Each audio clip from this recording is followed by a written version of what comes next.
রিজভি স্টাবসের ১১৯ রানের জুটিতে জয় দিল্লির। ঘরের মাঠে প্রথম ম্যাচেই বেহাল পন্থের লখনৌ। মরশুমের প্রথম ম্যাচে জার্সির মতো ঝকঝকে দেখাল না লখনৌ সুপার জায়ান্টসের ব্যাটিং।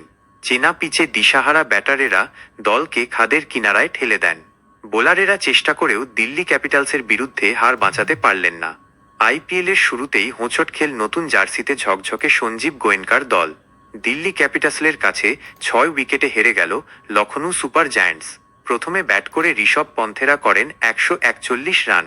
জবাবে অক্ষর পটেলের দল ১৭.১ ওভারে ৪ উইকেটে করল ১৪৫ রান। দলের পুঁজি ১৪১ রান। আধুনিক টি-২০ ক্রিকেটে এত কম রান নিয়ে লড়াই করা কঠিন। তবু প্রথম বলেই লোকেশ রাহুলকে শূন্য আউট করে একটা ধাক্কা দেওয়ার চেষ্টা করেছিলেন মোহাম্মদ শামি। তার ধাক্কায় কাজও হয়েছিল। পাথুম নিশঙ্ক ১, নীতিশ রানা ১৫, অক্ষরদের ০ দ্রুত সাজঘরে ফেরত পাঠিয়ে দলকে লড়াইয়ে রাখার চেষ্টা করেছিলেন লখনৌ সুপার জায়ান্টসের বোলারেরা। কিন্তু ওই কম রানের পুঁজি থাকলে যা হয়। ঘরের মাঠে হেরে গেল ঋষভ পন্থের লখনৌ। জয়ের জন্য ১৪২ রানের লক্ষ্যে ব্যাট করতে নানা দিল্লি ২৬ রানে ৪ উইকেট হারিয়ে চাপে পড়ে যায়। সেই চাপ থেকে স্বস্তিকর জায়গায় পৌঁছে দেয় সমীর রিজভি এবং ট্রিস্টান স্টাবসের জুটি। পঞ্চম উইকেটের জুটিতে তাঁরা তোলেন ১১৯ রান। দিল্লিকে জিতিয়ে মাঠ ছাড়েন তাঁরা।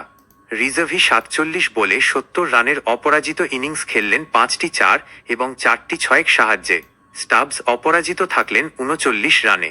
তার ৩২ বলের ইনিংসে রয়েছে ৩টি ৪ এবং ১টি ৬। লখনৌয়ের সফলতম বোলার প্রিন্স যাদব ২০ রানে ২ উইকেট নিলেন।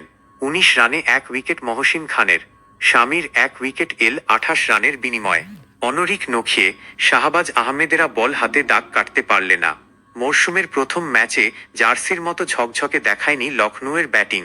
চেনা পিচে দিশাহারা ব্যাটারেরাই দলকে খাদের কিনারায় ঠেলে দেন প্রথম ২০ ওভারে। ভুল হল ১৮.৪ ওভারে। দিল্লির বিরুদ্ধে এর মধ্যেই শেষ যায় লখনৌয়ের ইনিংস।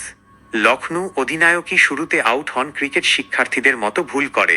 শুরুর সেই ধাক্কায় গোটা ইনিংসে বয়ে বেড়ান লখনৌয়ের ব্যাটারেরা। মিচেল মার্শের স্ট্রেট ড্রাইভ মুকেশ কুমারের পায়ে লেগে উইকেট ভেঙে দেয় লখনৌ ইনিংসের তৃতীয় ওভারের শেষ বলে। পন্থ ৭ তখন ক্রিজের ফুট ৩ বাইরে। বেমক্কা রানআউট হয়ে যান।